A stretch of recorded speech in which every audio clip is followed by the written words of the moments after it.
Hey guys, I'm Isaac Maring, and in this video, I just really wanted to share with you guys the real like current events, what's going on, because my whole goal is to share the journey and hopefully help everybody else out, because not many show the real of what's going on in somebody's mind of like when they're starting a company or when they're in the beginning journey of growing something big and something that they um, might not consider successful yet.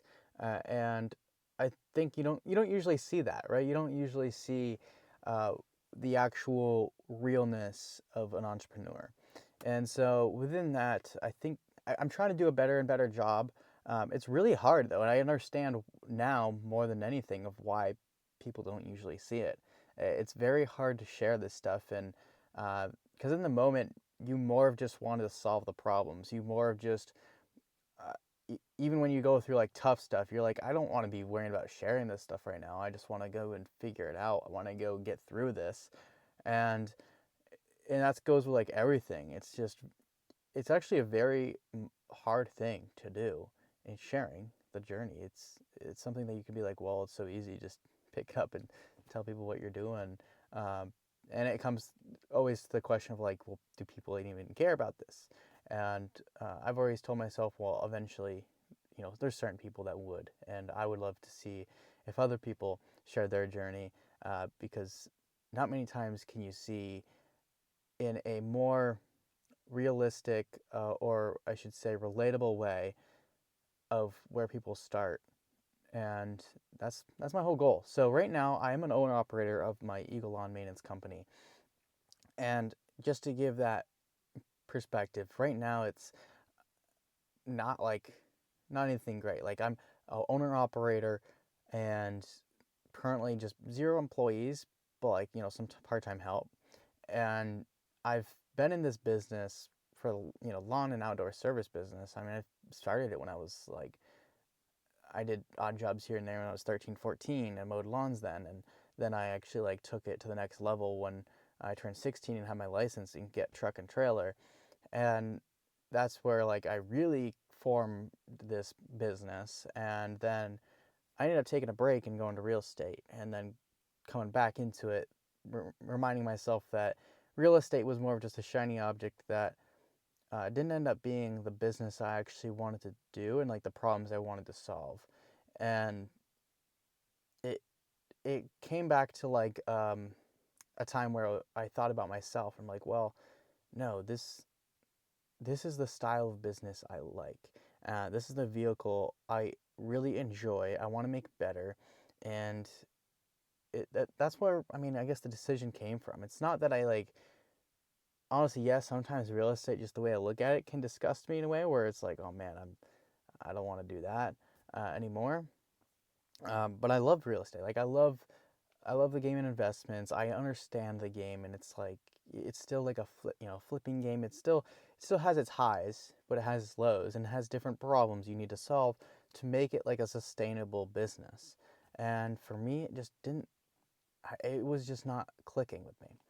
And the reason I bring this up is because I want to more talk right now of currently.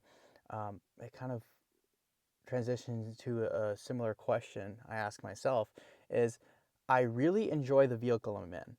I don't, when everybody, you talk about anybody that's wealthy, it comes down to they probably will tell you like, hey, it's the vehicle you're in. Like the vehicle you're in doesn't go fast enough. It's not big enough. Like you just can't. Like there's a ceiling to it. Now, I think that can be true, and I used to think lawn maintenance had a ceiling that I just didn't want to play, which again is true in certain ways. But I became a little bit more educated, a little bit smarter, more experienced, and understood that every business has that ceiling if you look at it as a surface level problem. And now the long term problem, or the long term solution, comes from solving that ceiling problem. Is like most people only want to get to that ceiling, and that's what they're okay with. And so that's what I compared myself to. Was like, well, it seems that this business only gets to that level. So if I'm going to do something, I'm going to, which isn't a bad mindset to have, I'm going to go do what these other people are doing, where they have a much bigger ceiling, they're able to live a lifestyle I more vibe with, and that will make sure I have a bigger vehicle that I can uh, actually work with. You know, the correct vehicle I can work with to get me to where I want to go. And what I didn't realize is that you could also just solve the problem that most of these people may not even want to do. Like they may not want to get bigger. Second, maybe they maybe want to solve it, but they don't. And so if you just solve that problem, you could figure out how to make it a big thing and then live the life you want. And for me, it was like I liked the business. I enjoyed the vehicle. And yes, there's always shit. Like every business has shit. So it's like there's not absolutely everything I love about it. But that's just what you have to deal with. It's like you're just those are just the things that come with having that business. And quite honestly, if you didn't have that shit, if you didn't have those things that came with business, it probably wouldn't make business as enjoyable. Like you wouldn't be as proud of yourself. You wouldn't feel as accomplished with yourself. And then that's also the reason why not everybody does it. It's like there's really sucky shit within every business, and uh, so I've accepted the fact that there's certain problems in the business that are just there, and more importantly, right now, I'm just like trying to go through and think about am I I'm in the right vehicle, but am I driving the right roads? Like, am I driving a Bugatti on crappy dirt roads with big potholes that I have to worry about damaging my car? Like, every little rock is 100 grand gone. And so I'm driving like super slow. I'm trying to dodge these things. Like, it's not working because, like, I just can't get through this road because my car or the road's not built for my car, right? Like I have an amazing car. Who doesn't want a Bugatti?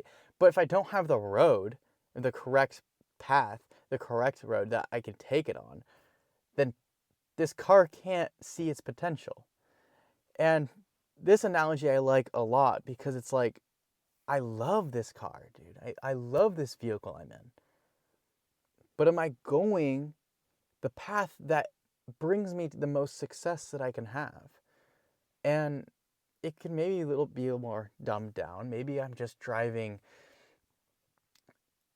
I don't know, maybe I'm just driving like a Porsche or a Corvette on a dirt road. Like Corvette's maybe more like where you can be like, oh, well, you know, you probably shouldn't drive it on the dirt roads as much, but, you know, it's not a very, like, it's not millions of dollars of car you're driving. So, like, you're not that worried comparatively to a Bugatti.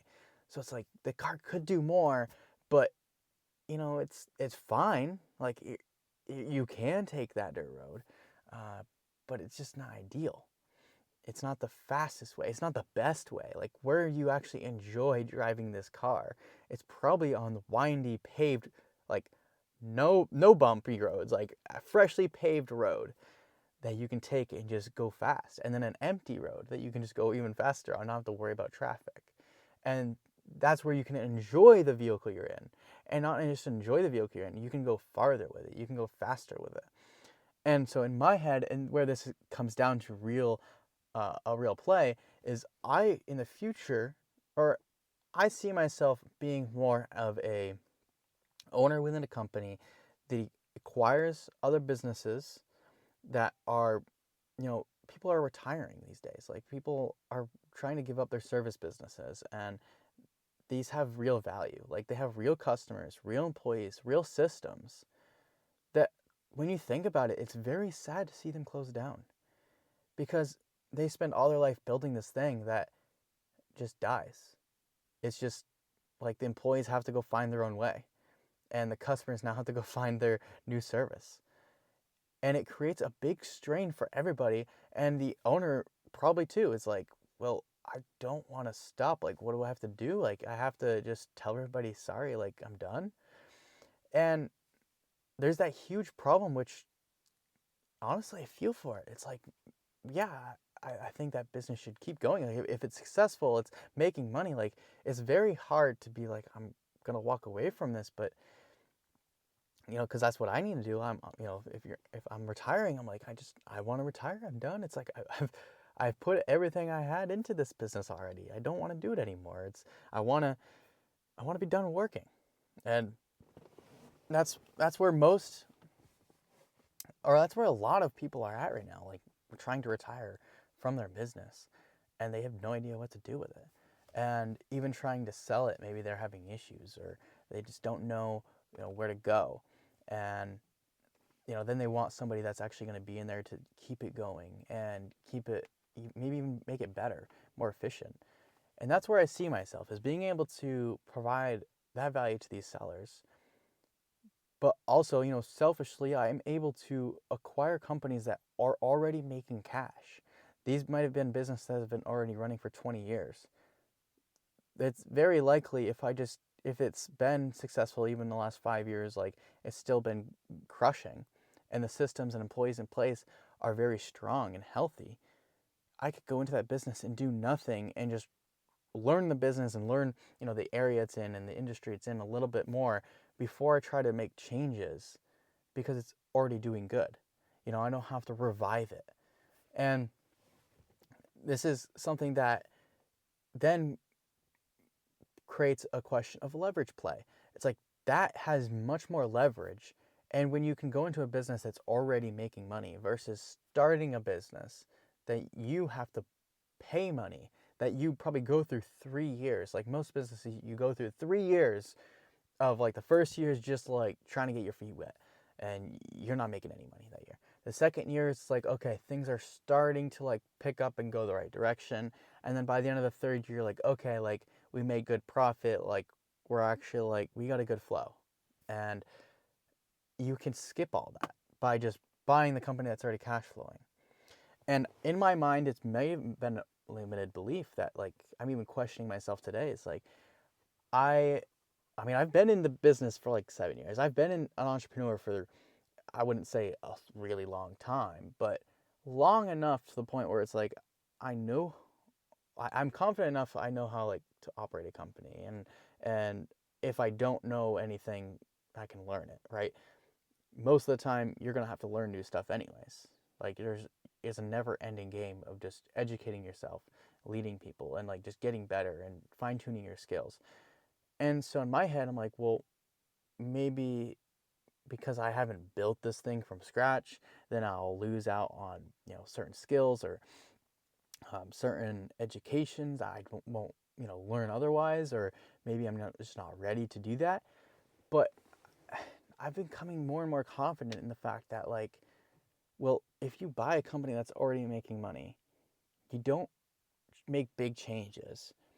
And now it gives you opportunity to learn from everybody inside that company. You learn the systems that have already been built. So you educate yourself on something that's already been working. You're not recreating the wheel. It fast tracks your learning curve like that.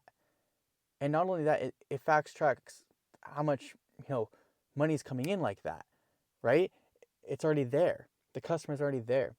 And my goal would be just to go in there and just study everything that's already, working in the business, study everything that they're having problems with, and then just fix those problems, make it more efficient, and make it better.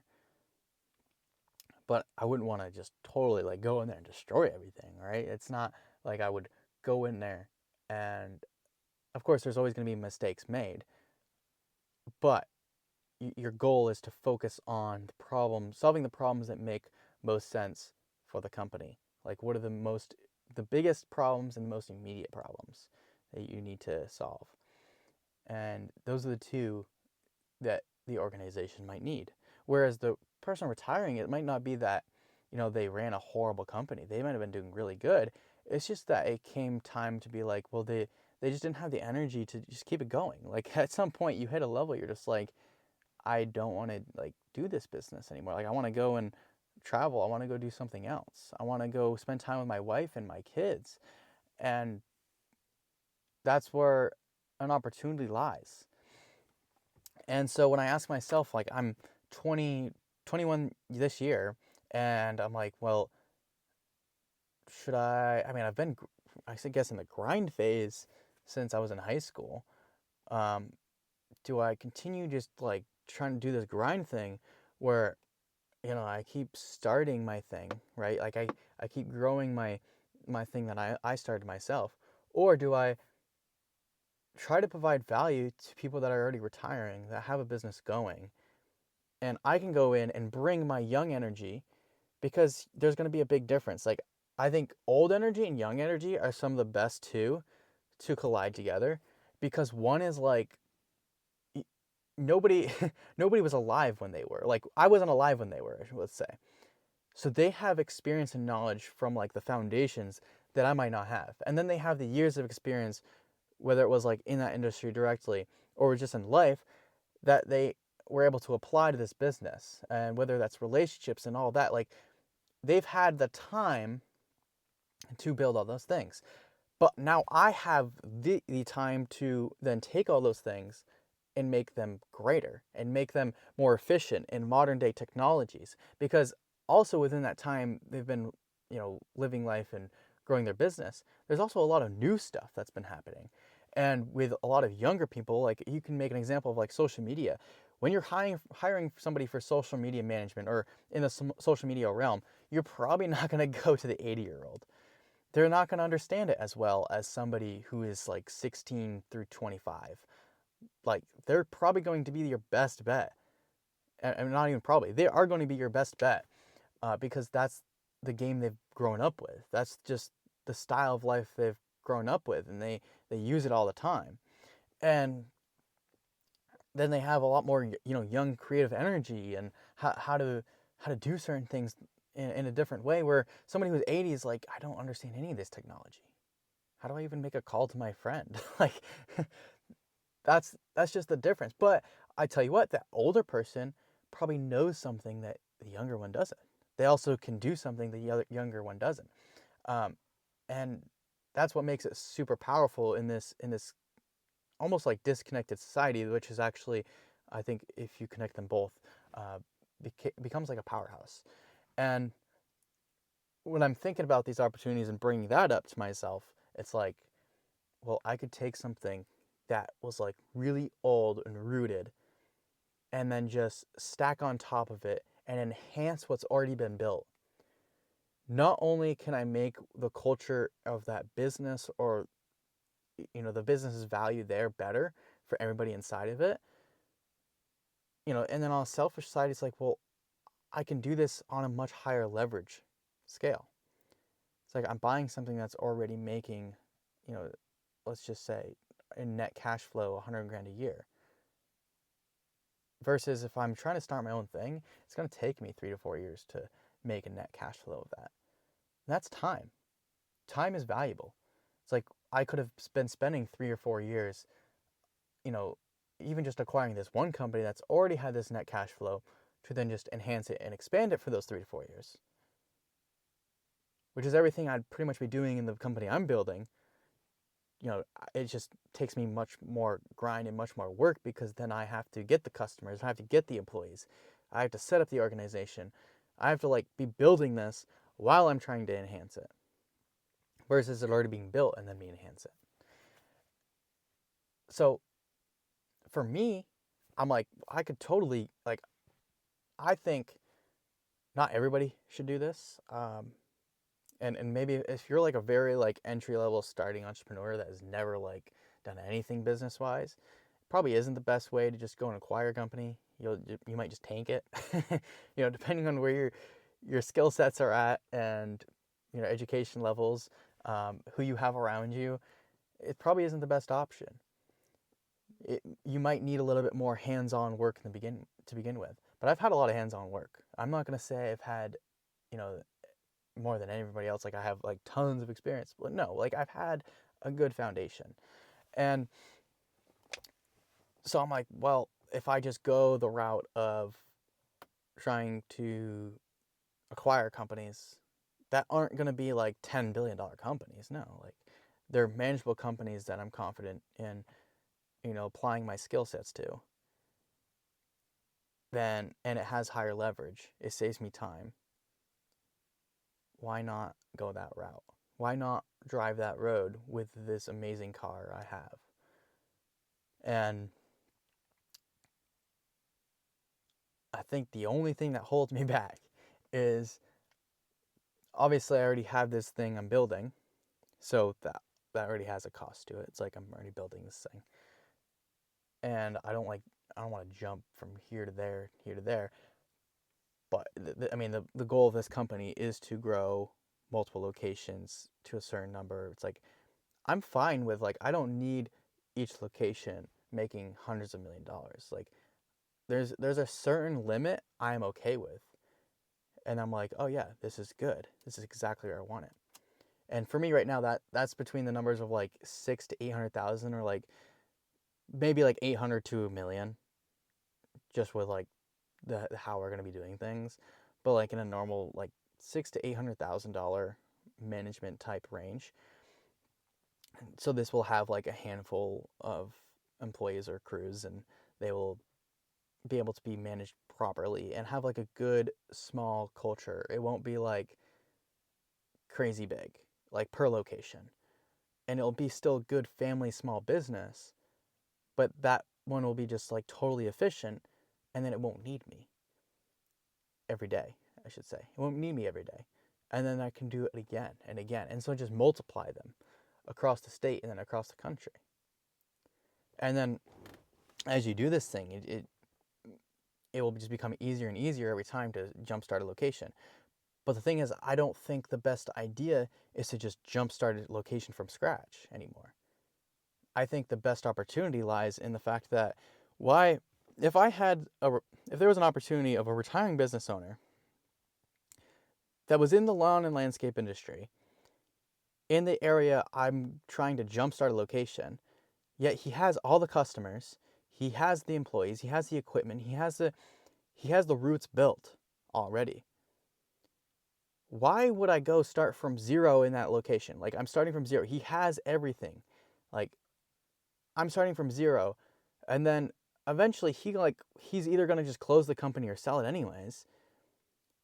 So what's going to happen is, if I don't give him an opportunity to make more money, per se, like if he just closes the company, he's not making money, right? It's just done. What if I gave him an offer and said, this is valuable to me. I can give you money for your company, all of it you have right now. You can go retire. You can go and do this thing. You can spend some time away from this business now, because I was going to start in this. I want something in this location anyway, and if you were to close it down, I basically would just be starting from scratch, and then most likely taking over like the customers anyways, and I'll probably end up having some of the employees like try to work with me anyways, because they need somewhere to go. And now it's almost like a lose-lose situation, because now I'm having to start from scratch and just go through the first 2-year period of like absolute ruthless like grind again, versus let's just make it seamless. The owner makes more money, and everybody like inside that organization, the employees, everybody, like the equipment itself, it's like it can still stay in place. The customers themselves, they can stay in place. They don't have to like jump around and try to find their next service provider. So we can keep things more seamless, and it provides value for all. And in those situations, that's what I love, is a win-win-win. It's a win for me, win for the owner, win for the customers, win for the employees. That's like 4 wins all in one. Versus the other route of just like trying to jumpstart each time. And then, thinking back on me is like where I want to be. It's like, because if none of this really matters, honestly, if it doesn't get me to where I'm trying to go, because then, quite honestly, I'm not going to put my time and energy into it. Like, there's no point in me trying to work on something that's not going to get me the direction I want to go for myself and live the life that I want. But this one has one of those most highest leverage opportunities within the vehicle I want to drive. And if my goal is to get to that point anyways, my goal is I would rather work, 10 years or 20 years in this seat of acquiring and getting good at acquiring, getting good at enhancing and restructuring or rebuilding companies, it's going to be an entirely different skill set, an entirely different job, entirely different role than it is from like actually just owner operator growing a company. Like those are completely two different ways of life, and um, yeah, they're two completely different jobs. And so, do I need this one where it's owner operator first? Does it make sense, or is it just wasting my time? Am I just wasting opportunity inside of me within what I could do by just spending the time here because, man, I just don't think I'm ready yet?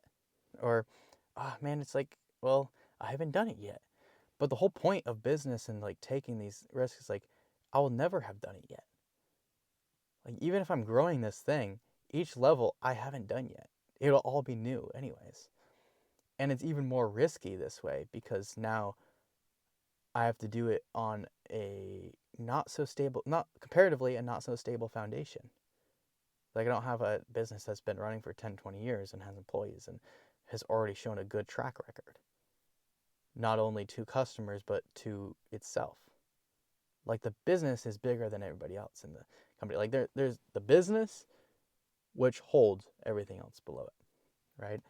And if that business is so rooted that it just has everything consistently running, it's like a much higher leverage opportunity to get me to where I wanted to go. Especially if I'm trying to live my my goal isn't to work my entire life to maybe see a glimpse of the life I wanted to live, right? My goal is to my entire life live the way I want to live. And to put it in more better perspective, if it takes, let's just say this, if it takes 2 generations to get to a certain level where it's like your standards just so much higher, why not start in that second generation so that you can live that life? And I'm not saying it's just an easy life. I'm saying that it has different problems. It has different roles that I'd want to work in. And I shouldn't spend my whole first lifetime, in this sense, we only have one lifetime. I shouldn't spend my whole first lifetime just going from 1 to 5 when I could start at 5 and go to 10. When 5 and 10 is the range I want to work in. And not everybody wants to work in that. But if that's like the way I want to live life, the way I want to work,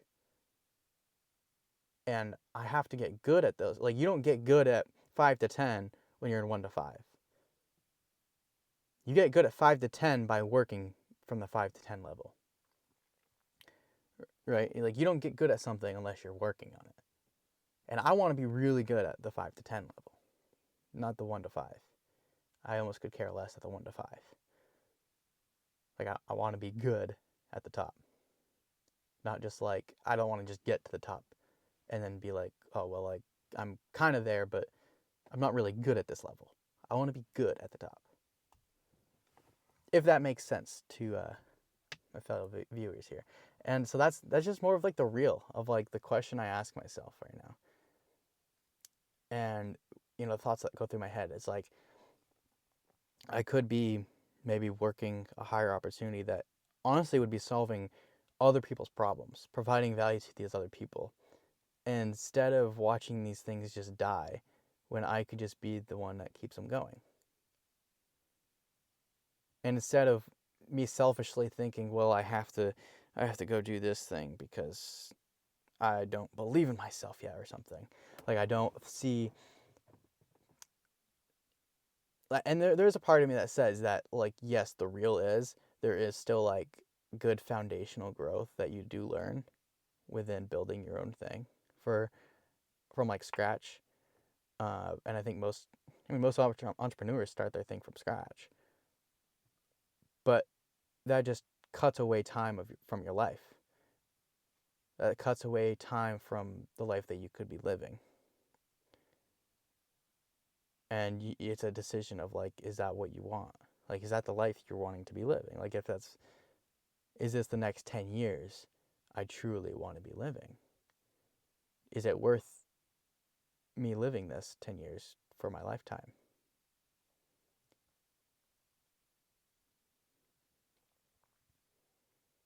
Or is my goal in this 10 years just to be able to learn everything about the business and skills that I could just learn from day one when I fast track my success by acquiring something that's already working, so that I can just study the crap out of something that's already working. And then I can learn the skills that I was needing anyways. Because right now I could be just trying to build up to the point where then I start learning those skills and learning how things work. I pretty much know, and this is where I say, like, I think the first 3 to 5 years of business is just grinding. It's like you really don't need to know anything. And most small businesses stay at that level. They're like always in that grinding stage. They're always in that owner operator, like that's just what they want to do. Because there's different stress, there's different stresses. Because at owner operator level, you don't have the stresses of like leading teams or, managing organizations. Like you don't have to do that. And so that's why most people like that level. In fact, a lot of people like doing it solo, like even Lawns. They're like, I just make a lot of good cash, and this is the level I just want to be at. And every time I go bigger, I have less cash and more stress, which is exactly how it works. You go through a season of having no cash and employees that work for you, and you have no cash because you're paying them. And when you have no cash and a lot of stress, you're like, what am I doing all this for? But what you're doing it for is not to be in that middle stage, it's to get to the next stage as fast as possible. And for me, it's like, I don't want to be stuck in that middle stage. I want to be going from, and if you talk to other service company owners, or like they understand this level, it's like you go from, like, if you're solo, you just do like 150,000 a year. Let's say that you do 150,000. Then like you're maybe like you have a partner, like you have somebody that's helping you. You have like one or two guys. Then you're like at the 250, 300,000, right? Very manageable. Like you're pretty much buddy buddy with the two people that you're helping, work with you, and it's not like you're still hands on every day. You're like running it. They're just like also helping you a little bit, right? So it helps you like get a little bit more revenue and stick at that point. But then anything in between, like 300,000 to 600,000, is a very messy area, because then you're battling like, we're not making enough to pay these employees, but we can't, we need these employees because we have so much work. So it's like you're almost just like evening out on how much you pay these employees to get work done versus how much you're actually making. So then you're like, well, I'm not really making anything on this. And that's why you need to jump like as fast as possible to that next level. And that's where I'm trying to go with my company this year. Is like, I'm trying to go from, last year was more of just like I needed like a big jump start again, so it get to 100K. Now this year it's like I need to get to 300K, no doubt. Because anything stuck in this middle, I'm just wasting time. Like there's no money to be made in this middle ground. Need to get to that 300,000. Then it's like at 300,000, I need to go to like 6 to 800,000 immediately. I need to make that boost. And because getting stuck in the middle will just drain you. It'll burn everything. Like you'll be like, this is stupid. Why are we even in business? So you don't want to be stuck there. You don't want to hit that ceiling. You want to bust through that ceiling as fast as possible. And then once I'm at like 6 to 800,000, I'm actually very like, that's steady. I don't even care to go bigger than that per location. It's like, I'm good. Let's just make sure this location is maximized in efficiency and management, and like, let me step away and then let you guys run it, and then you guys don't even need me. and then I'm gonna go do another location, and then do the same thing. But I don't want to spend so much time in this 1 to 5 zone, like that 1 year, first year to fifth year zone, when it's like I don't need to. When in fact that first through fifth year, like, how much are you really building? Like, is it really needed? Does it make sense long term vision wise to again be in that what I would call the middle zone? Is like, well, it's kind of like a waste. It's wasted. It's wasted time, wasted energy, when I can be providing value to all these other people. Now, I'm not saying it's like a complete waste. I think that 1 to 5 zone is actually like, it can be it's like fun. You know, it's a fun journey. It's a good challenge. But just because it's a fun journey and good challenge doesn't mean it's the right one.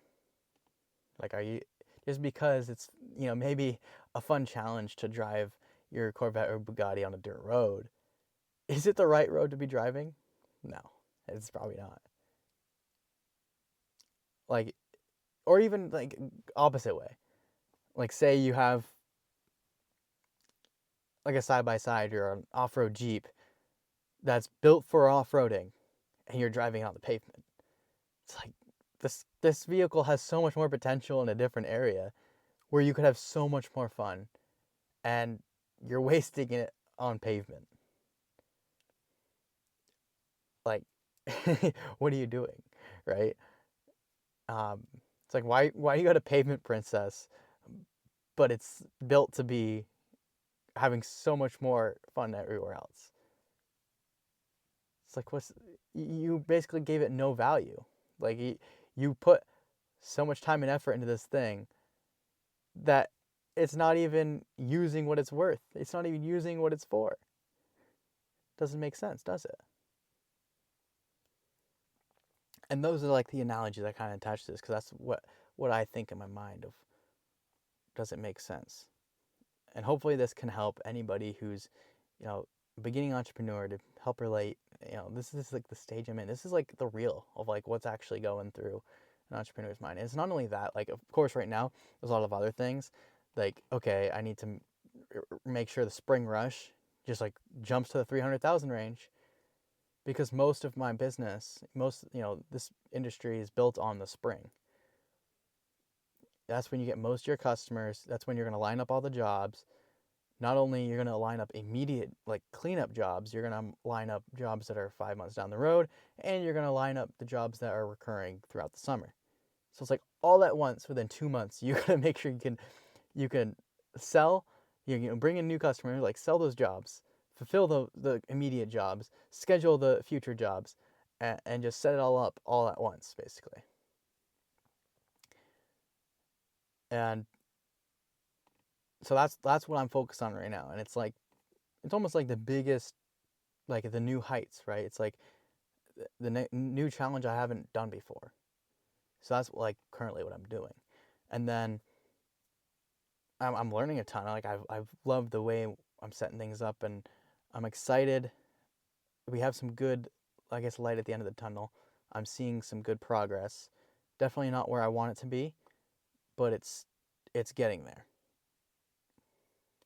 And so this year, hoping to get to that 300,000 mark, and we might just let this year ride out beforehand, but I definitely want to get to the acquisitions model much quicker. Like, I would love to do that today, and I'm pretty confident I could do that today. But I also have this thing I'm already needing to get to a stable operation first. So I need to get to the stable operation as fast as possible without wasting any time. And so that way we can have a good business with good people serving good customers. And that's the whole goal. Thank you guys for watching. Let me know what you guys think down in the comments. Maybe help me work through this. What are you guys' thoughts on this? Maybe you're ahead of me. Maybe you've already gone through this stage, or maybe you just have more experience and maybe you're already in the acquisition space. Just let me know what you guys think. I'd love to hear your guys' thoughts, and I'll see you guys in the next one.